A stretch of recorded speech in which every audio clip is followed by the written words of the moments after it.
Hello and welcome. Today I have with me Marek, Tween, Pacher. It's a pleasure to have you back. How are you doing? Oh, hello. Thank you for having me. I'm doing very well actually. Yeah, so I'm fresh. I'm ready to be asked questions. Great. Last time we saw you compete was at the Raider Cup quarterfinals with Kappa. An unfortunate loss in a really tight match. You guys both tweeted how awful of a feeling that was. How are you holding up? Do you have any other questions? No, I'm kidding. So uh, yeah, I'm going to be honest, and like Hmm. it was super painful. Like I have not felt this amount of pain out of out of a Trackmania tournament in a while, and yeah, it's been difficult, and yeah, it's I found that like keeping in touch with people that are in a similar situation helps. So yeah, Hmm. I think it's better slightly for me because there have been basically these nice moments from the match that I decided that those will be the ones that I'll keep. So yeah, that makes it a little easier. Hmm. And you guys, you and Kappa, did something that I haven't seen anyone else do. You guys met in real life to play qualifiers. Why did you do this? Yeah. Well, I think it worked like magically because it really helps you focus up for the matches. There are like these little details that you can take care of when practicing. Like we were there with Kubais, who is also a player like from way back, who is now not playing, but he is Hmm. still like involved with the game and like follows it. So we all three we met in Prague, and we played in the same room with Kubais basically being a bit of a coach, a bit of like a he took pictures and stuff. So and that also helps. Like just after a nice round, you can like pump up the other guys and vice versa. So Did it also help it's after the loss? yeah, actually it did because I mean, if we weren't together, like if we were only on some sort of like a voice comm or something, and we would maybe like leave after half an hour and such. And Hmm. then there will be this like moment of silence, where we wouldn't be like connected. But in this way, we just like we talked all night basically because I was boarding a bus like at 4 a.m. anyway, so we just like hung out together and discussed, and like that was a pretty um I would say special moment. So yeah, I'm very glad that we did that, and yeah, I think it also helped our performance. So yeah, I think it was the right call. Yeah. So this loss with ZRT, some unfortunate events at the beginning of the year also prevented you from performing at your highest level at TMGLC. But I'd say that you are warming up and getting back on your feet. What would you say about that? Do you feel like you are back to kick some ass? I'd say that yes, that is quite the correct assessment. And yeah, I've had a bit of a like a lull earlier this year in terms of my gameplay, but then the Zerator Cup thing, like that really pushed me to my best because I knew in my duo that I perceived myself at least as the person that will is more likely to maybe like hold back my duo partner. So it was especially important to me that like I'm like practicing all that I possibly can, and they're like especially on the weekends I was like really pushing it, and it was a lot of fun as well because uh, in this setting I was there with Martin, and we were constantly like comparing times and like looking for the positive messages to like practice more and such. So that was a lot of fun, and I feel like it really helped me like back on the horse basically. And I remember playing the relegation match that I was fortunate enough to be able to play actually because Mm-hmm. it was super close with making it there even. And I just like practicing the maps. I didn't practice all too much because Zerator was going on, but uh, as soon as I got on the maps, I got my new personal bests basically, and I was like, how did I not drive these times when I practiced quite a lot Mm-hmm. like earlier in the year during the Challenger League? So yeah, all of a sudden I felt like I could challenge people basically, and Mm-hmm. I noticed that like earlier in the season I was feeling kind of like I'm just going to play the step and try not to care all too much, and just be happy with the nice performances that I can get, and like try to forget the not nice ones. But now I felt like I'm quite a different player from like 2 months ago, and that was a really nice feeling. Yeah, and you'll have, well, great opportunity to show that this weekend in World Cup qualifiers. You have to fight for the last 8 spots. The rust is off. How do you rate your chances?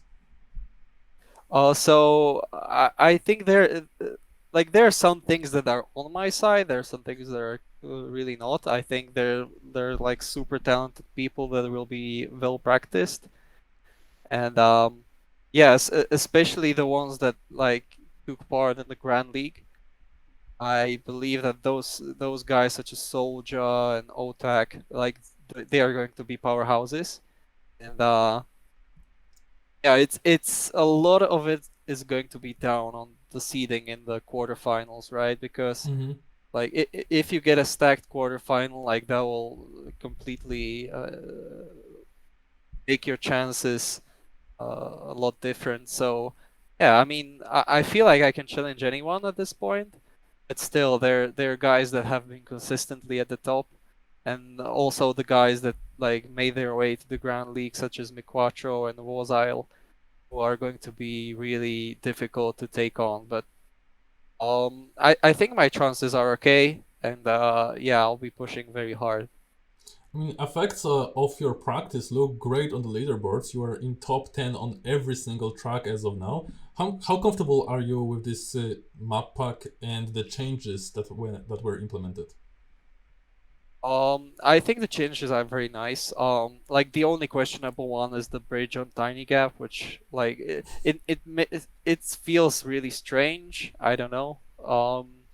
Like it felt smoother in the previous version, but like this will maybe make it a little less tight and more decisive, basically. Mm-hmm. So yeah, that might be a change to look out for, and yeah, I mean, with the maps, I approached it very similarly to what happened with Zerator Cup, and what really like made me improve is that basically uh, you can never like give up on a map before like you really try it. Like sometimes I feel like I maybe just give up when I'm like zero point 0.3 or zero point 0.4 behind the world record and just say like this is not my map, you know. And with Mm-hmm. Zerator Cup, because I knew that like there is another guy like depending on me, like those were the maps that I especially like took care of and tried to figure out all the best lines possible, and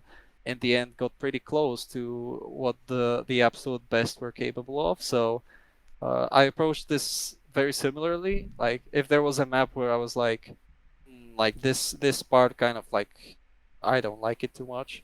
So that's exactly when I like built built a special practice map just for that and grinded it out. Mm-hmm. So yeah, I believe like this map pack, and there are also maps that are I'm familiar with and that fit me even in the Grand League. So it's a mix of the maps that I really had to like push for, and the maps that I feel confident on, like from the get go. So that's my assessment of the map pack. Okay. If my research is right, last time you were in a World Cup, it was in 2019 when it was a team edition. You guys won as Team Slovakia plus Czech, but last time you were in solo World Cup, it was in 2018 when you finished second after Kappa. It's been some time. What qualifying for this World Cup, for the main event, would mean for you? Oh, that will be really, especially with like the obvious effort that is being put into the. It just feels like this year is very important for the game, and of course you have this Raider Cup, and now you have the offline finals at the Stade de France, which is like super cool, and it just really elevates the whole experience. So I mean, this will be really special to be able to play there, and also if you bring up 2018, like those are some of the best memories I have of the game, so it will be really nice to like maybe connect back to those times, Mm-hmm. you know. And I know I can be there with Kappa as well. He's also in the qualifier, so that'll be it will feel really rewarding after such a long time.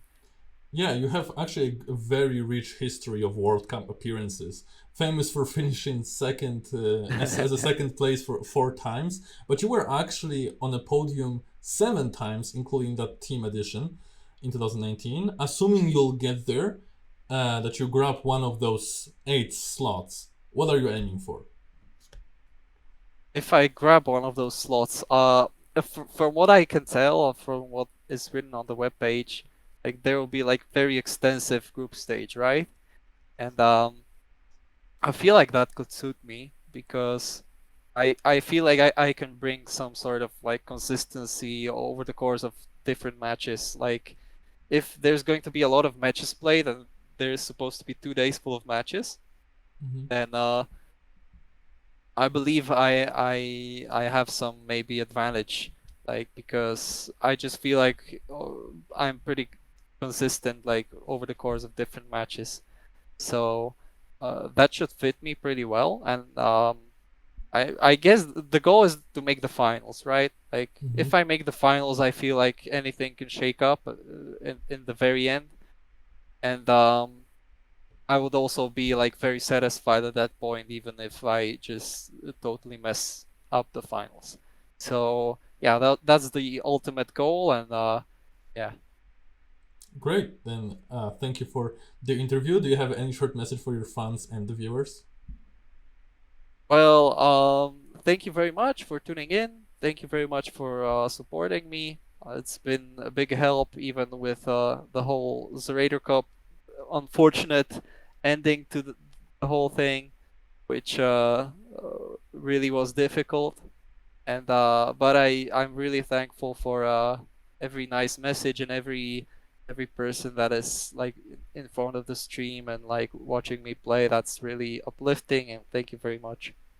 And to all the viewers, all the links to Tween's socials will be in the description. Thank you very much for watching, and if you enjoyed, I invite you to leave a like and subscribe for more interviews in the future. Thank you very much.